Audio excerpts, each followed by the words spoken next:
I'm here, so we're ready to start, in person and in soul. Saying hello to Zoomland and saying hello to everybody here. Good morning, good morning. Okay. And we will now mute the Zoomland people and unmute you after the service ends.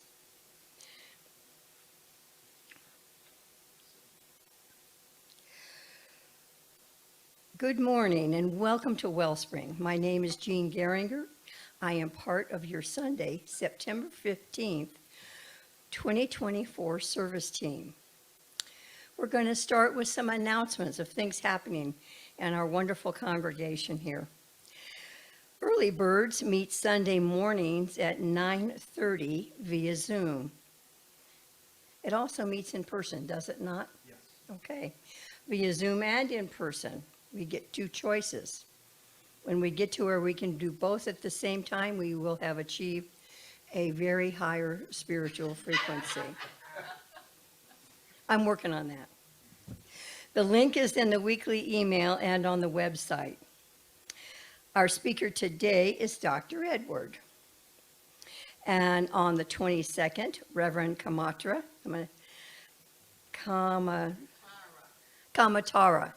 I have a problem with English. I am 77, I'm working on it. By the time I die, maybe I'll get it down. 9:29 is Reverend Randy Granger. The Thursday evening group continues to meet at 7 here in the social hall and our Zoom. Get coordinates from Cleona or Edward. We have a full moon outing Tuesday, September 17th, a little before sunset. It will be, this is new for us, great. This will be at Dr. Juan Robles' house. Dr. Juan is right here at 3378 Elk Ridge, right here in Las Cruces. 3387? That's what it says up there. Okay, and here it's 78. Dr. Juan, would you tell us the correct address, please? Yeah, it's 3387. 3387, okay. Okay, It's in front of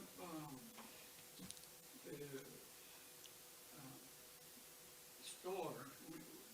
You know, ice boxes, restaurant. okay. Looking forward to it. The labyrinth is slowly coming along. I think of all the ancient sites that also slowly came along. And I, for one, will be happy to bring rocks when it's cooler. Thank you for those who have contributed rocks. Please help by finding and bringing more rocks to line the pathway. Rocks should be about 6 inches in diameter. We will collect them in the pergola until it's time to construct the labyrinth. We need a lot of rocks. Rock on. And lastly, our prayer team remains ready to serve and support you. You may submit a request via our webpage or give it to Edward. Our prayer team meets virtually on Tuesday afternoons at 4:15 to pray with you. You may consider sitting in your quiet space during that time. We know we are one in spirit, and the energy of prayer knows no limits. And now we have the invocation.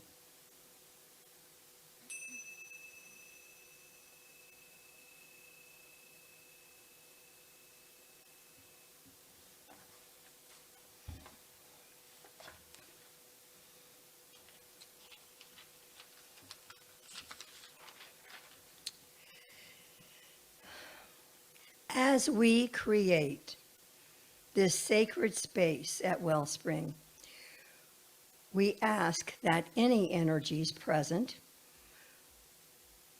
which are not beneficial be modified by Spirit, making them beneficial for all and everything, seen or unseen, in or entering this area.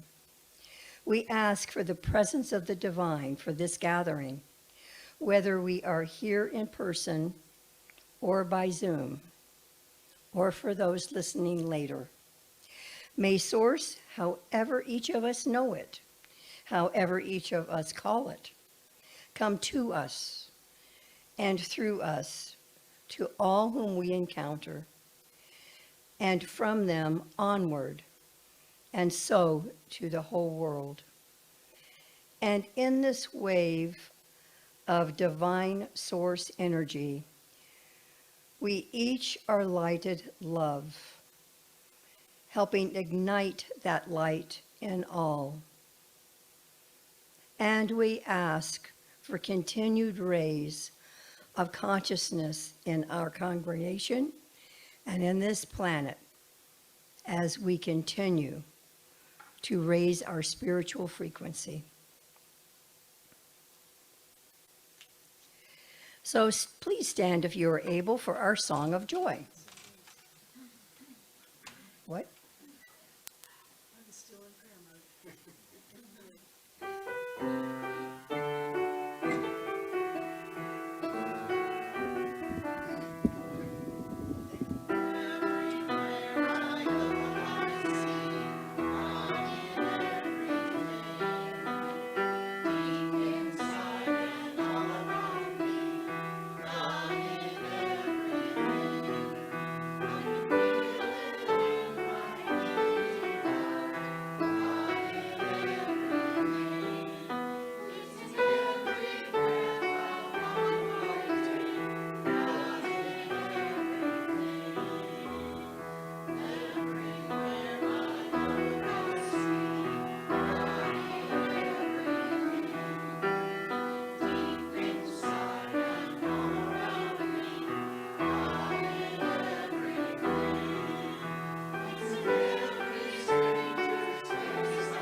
Wonderful.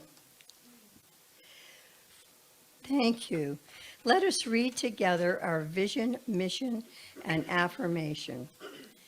Our vision: to elevate spiritual consciousness in the world. Our mission: to support individual quests through celebration, study, counsel, loving fellowship, and service. Our affirmation: life is a blessing to all I meet. God's love flowing through me is felt by all around me. I bring joy to the lives of others. I know the truth of my being and am at peace.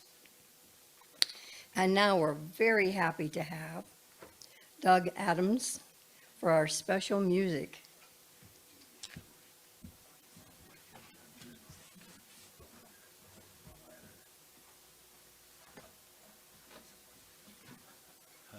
Well, I'd like to do a tune for you today. I thought I heard your voice, Judy. Yes. That's urging us along in song. A song that I've only played, well, this will be the third time, so it's not quite a world premiere.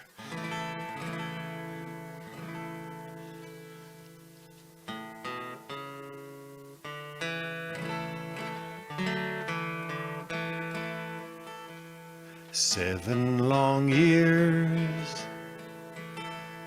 seeking, not finding. 7 years cutting the knots that were binding. 7 years fumbling through this world full of wonder. Each step that I took, a more grievous blunder. Until one morning, silently stealing an all but forgotten deja vu feeling. I couldn't be sure, I only could guess. Is this a piece of lost happiness? Pieces of happiness, pieces of peace, waves of love finally released. So I picked it up from off of the floor and I gave it a hug and a home in a drawer. And every once in a while,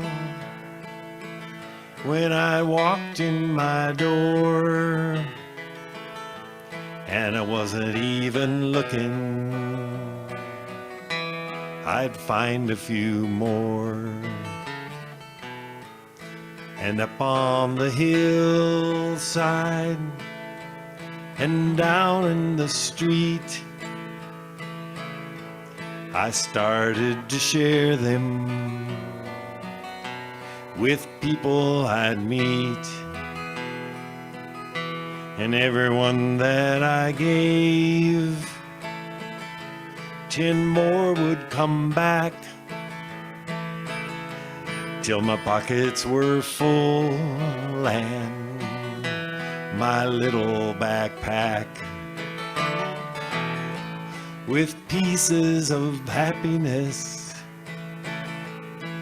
pieces of peace, waves of love finally released. Now as I look around me, it brings me to tears. Unspeakable cruelty for years upon years.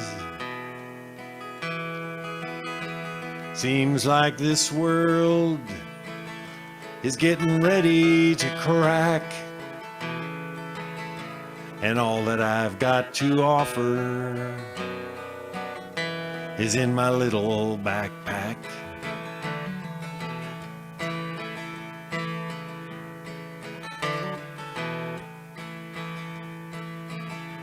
Well, I'd like to remind you, each one is a seed, and if you cast it out, it might grow like a weed. A little dirt and some water, and soon it will flower. And over this earth, it will tower with seeds of happiness, seeds of peace, waves of love finally released. Pieces of happiness, pieces of peace, waves of love finally released.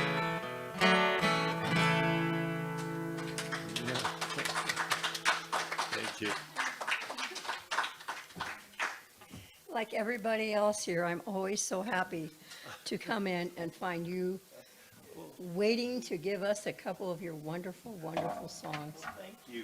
Thank you. I feel happy to find everybody here too. Yes. What a blessing. Today's reading is from a writer and poet new to me. Her name is S.C. Laurie. She's British. And so I'll give you a sample of some of the things that she says. All those crooked paths, they got you here as much as the straight ones.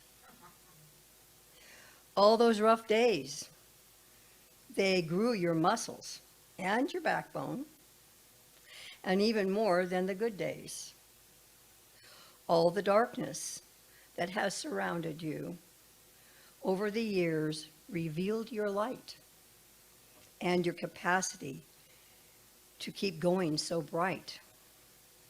It's how you look at life. Don't begrudge the rough, the tough, the crooked, and the dark.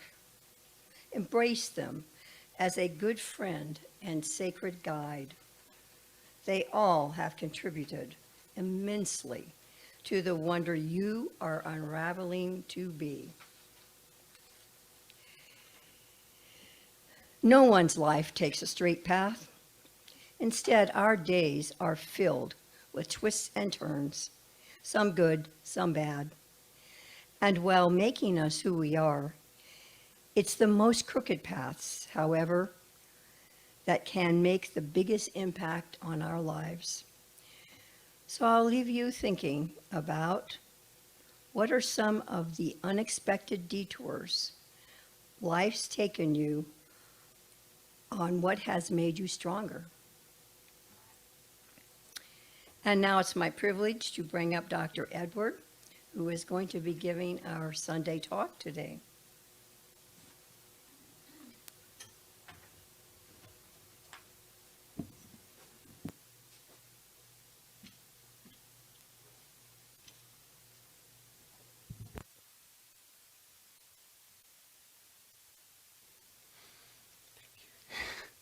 Good morning. Nice to see you all here. I'll see you all on Zoom later. Thank you, Doug. I feel kind of like third place now that it wasn't the world premiere, but that was a very nice song. And thank you, Jean, for that reading.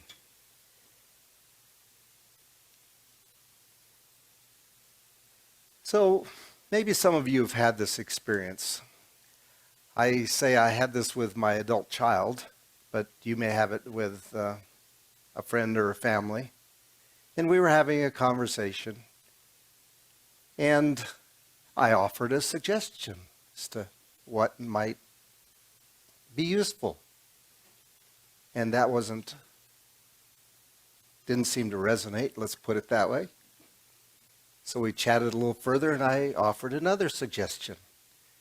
And still that didn't quite hit the spot. So I offered another suggestion. And even that didn't seem to be resonating with him. And then I had a brilliant flash. It was something my older brother says.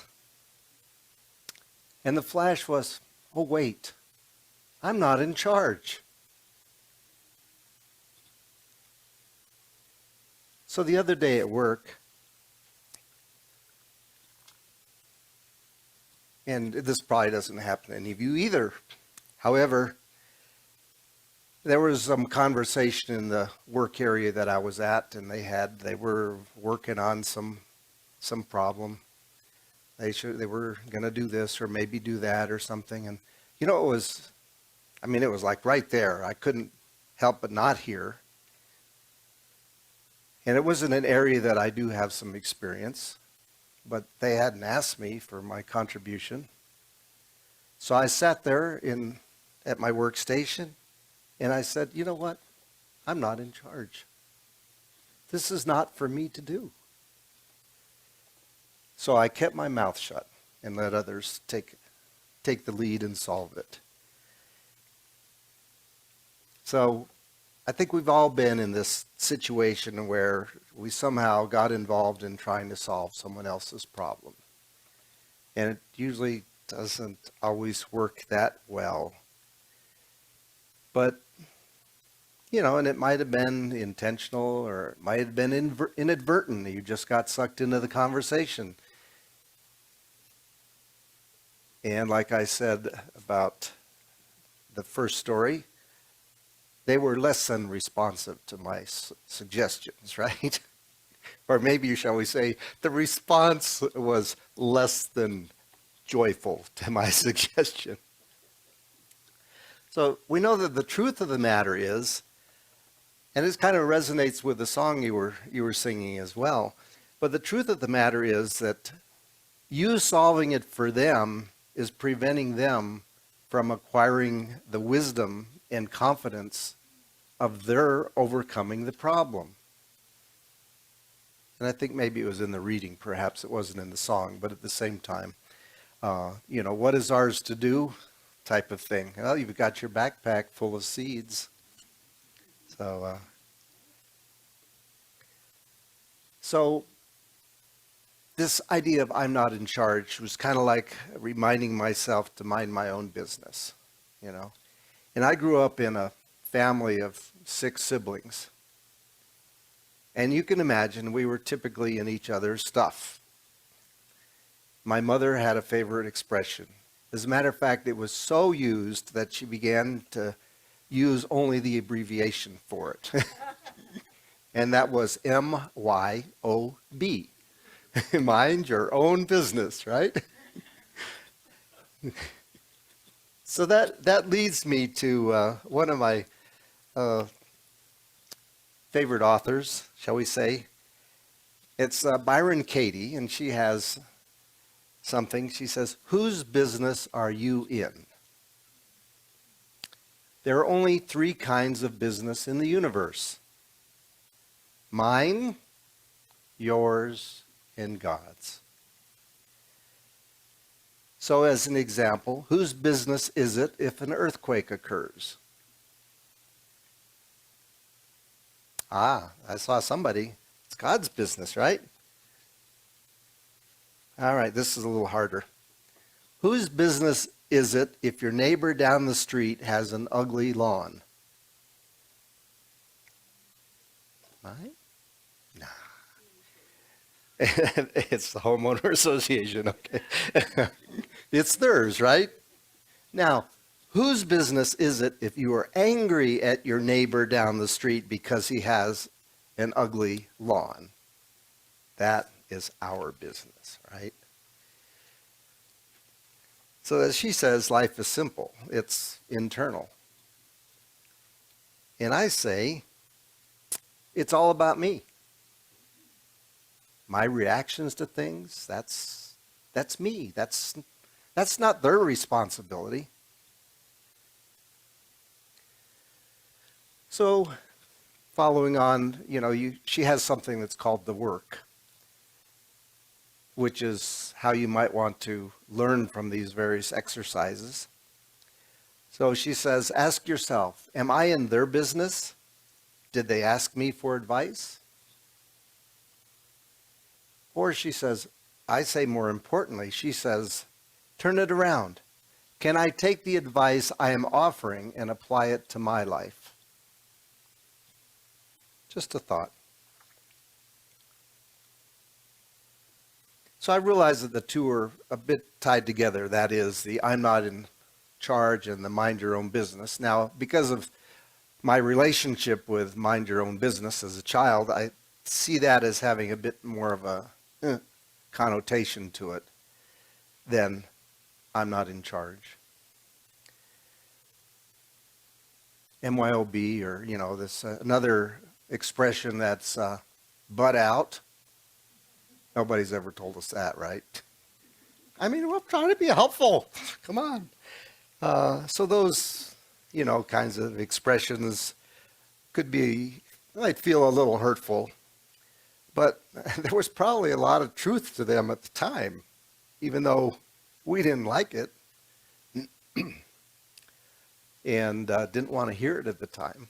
But there was probably some truth in it. So the concept of I'm not in charge is a way of removing myself from a situation. And it's not a negative thing, but it's removing myself from being responsible for solving the problem, for example, or remove from myself the burden of being responsible.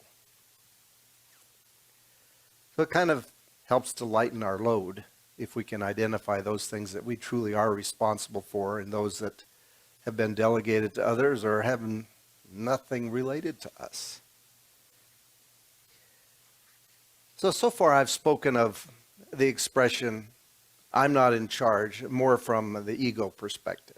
Kind of, maybe we'll call it the little I instead of the capital I. But let's extend this a little further into the spiritual domain. In the little I realm, it means that I realized this was not something for me to do. A bit like it's not my job, or it's not in my job description. But in the capital I realm, it means that I realized that there is a greater power operating right here, right now, whose job it is to take care of the situation. A perfect example for me, now we've been Wellspring on our own for some time now. Early on, I was trying to find speakers for Sunday service. I had a Sunday that we didn't have anybody in, and I just didn't know what I was going to do. And I said, well, God, Wellspring is yours, it's not mine. It's your job to find a speaker. And so, this was a few years ago, of course. Sharon and I were walking down to Young Park, where the Renaissance Fair was, and I get a phone call from a number I didn't recognize. And I said, hello, is this Edward? Yeah, this is Edward. He says, well, Reverend Martha told me that you all are looking for speakers down there in Las Cruces, and I would like to come down to Las Cruces, and I'd like to speak on a Sunday. I said, yes, let me get your name and information. You're on. How about this Sunday? So it was just kind of like one of those immediate feedback situations that said, Edward, in a way, you're not in charge, but you also don't have to stress over it.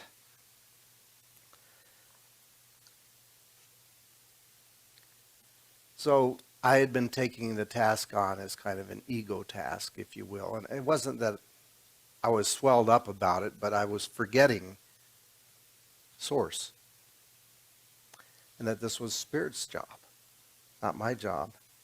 Either by inspiring me or inspiration through me or bringing about the right connections so that the speaker slot was filled.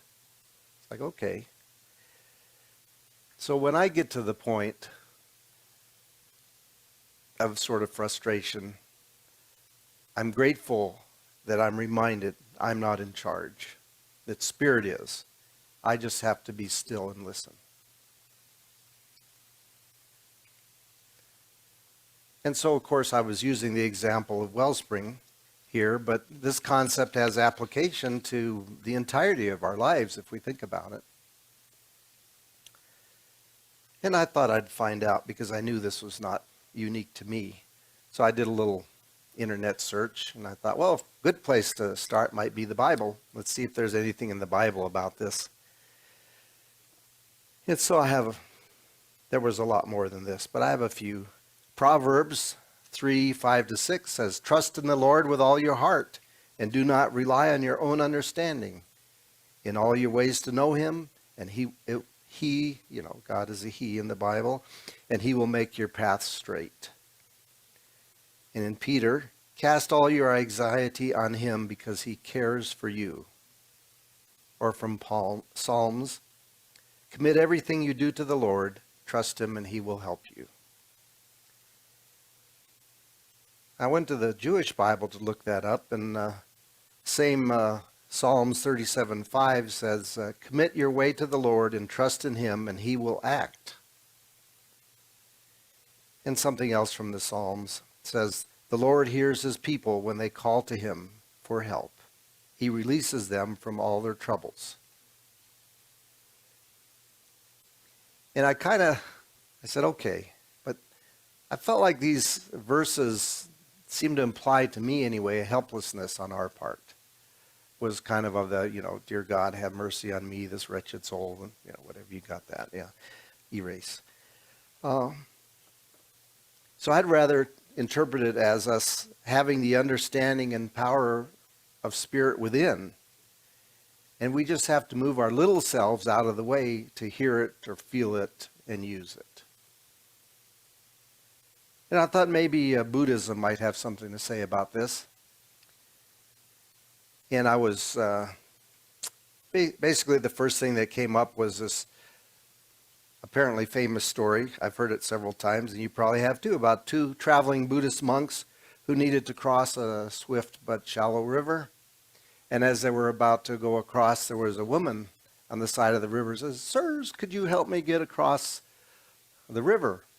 Well, this created a bit of a quandary because these monks had vowed never to touch a woman.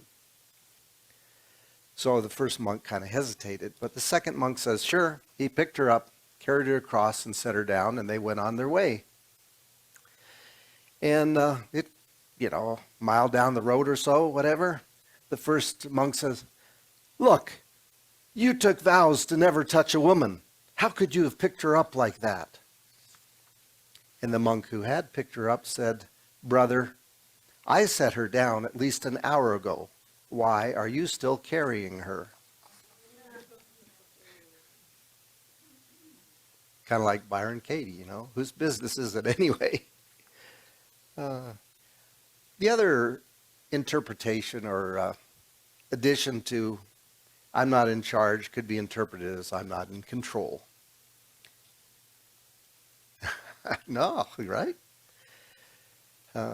David Kane says, our lives are vastly harder than they need to be, only because we grasp for more control than we actually have. Oh, yeah. And continuing on with the reading, the way to let go safely is to leave all your matters, big or small, in the hands of Allah. Know that he is truly in control. He is the all-powerful. He can truly affect the outcome and make it in your favor.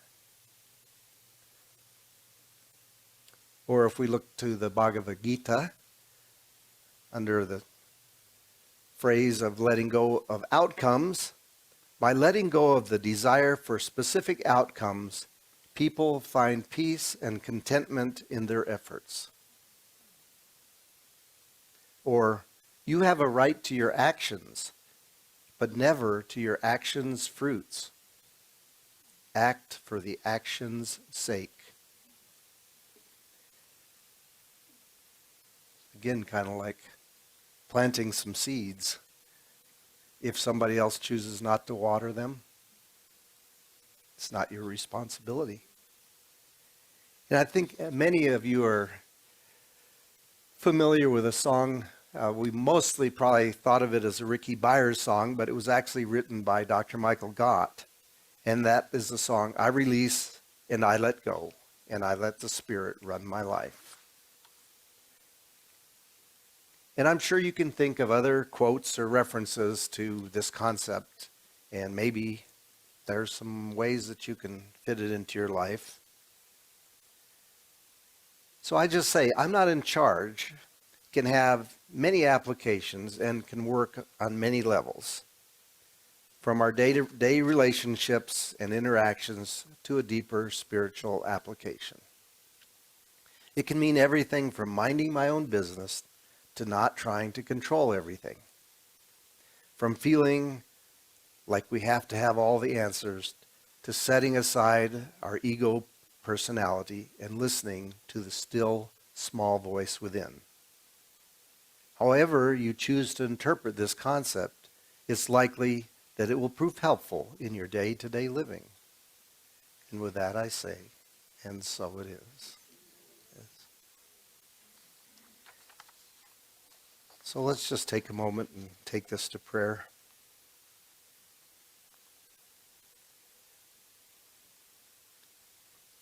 We know that we are a part of the Spirit. We're part of the one, we're part of the divine. That divine is everywhere and all around us, operating through each and every one of us, bringing to us exactly what we need right here, right now, to evolve, to be reminded of that magnificent being we truly are.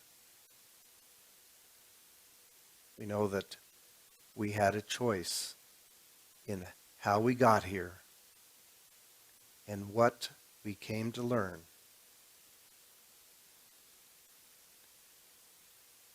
And while we may not see it, we accept it and we respect it in others, that their path is for them. For us to do is only to be a shining example of understanding and of feeling our own divinity. And there are those of our community and friends and family who are suffering in their mind, in their thoughts, physically perhaps as well, and experiencing something which to them may seem less than perfection.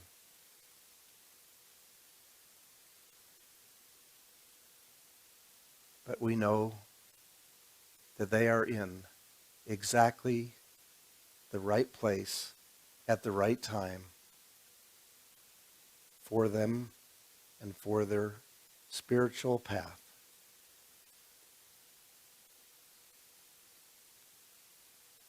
So we hold the light for them. We see them. We know that understanding and the resolution, whatever form it takes, is there, ready and waiting for them. But that is not ours to do. It is between them and God. So we give thanks that we can understand this in maybe just a small way, so that we can see that God is good all the time, everywhere. And we're grateful for that. Grateful for this philosophy. And as we have placed this in prayer, we know that is all that we do, because we know that now God is in charge, and it is unfolding in perfect divine order.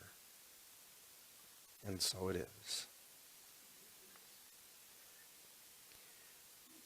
Now I understand we have the boys in the band, or the trio, is going to be playing this next song. Fantastic.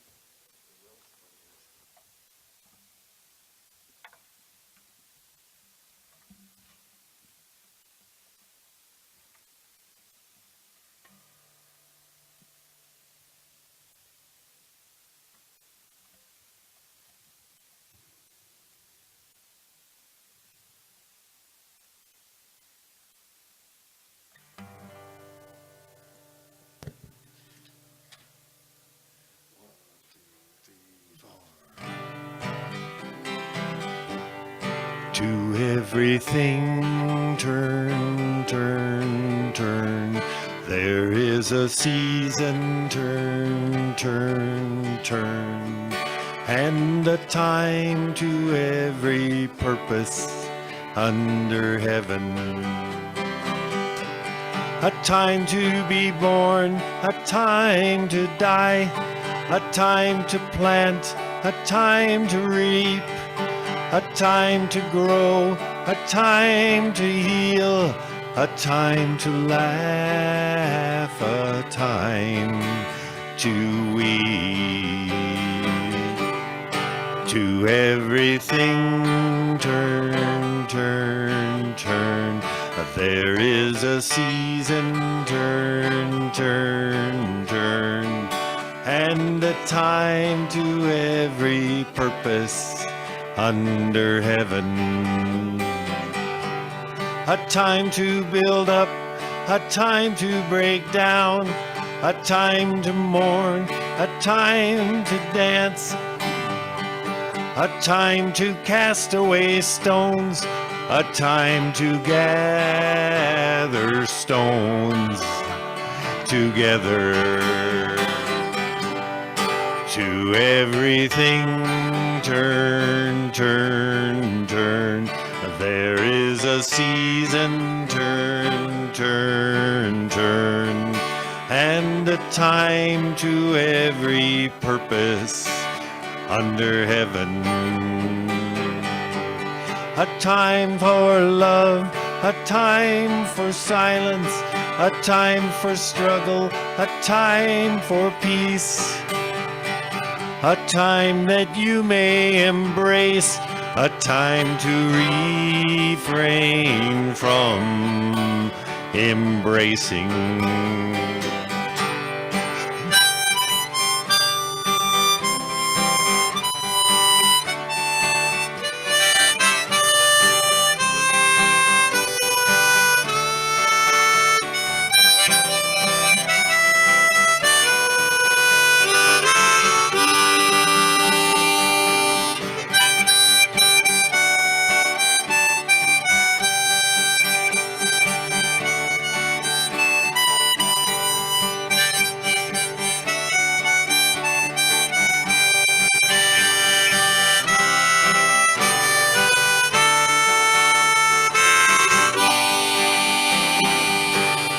To everything turn, turn, turn.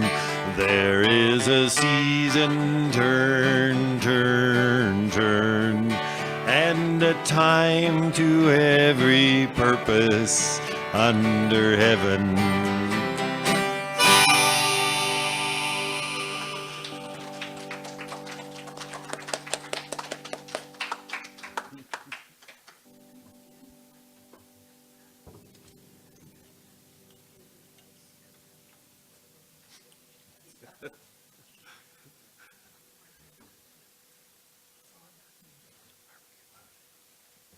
An all-time great song, old great song, which never gets old. Yeah, And is as relevant now as ever. truly. Is it on? There we go. Do I need to repeat that? Okay, let's. An all-time great old song that really never gets older and is always good to listen again with fresh ears. Just fantastic. And now it's time for our offering.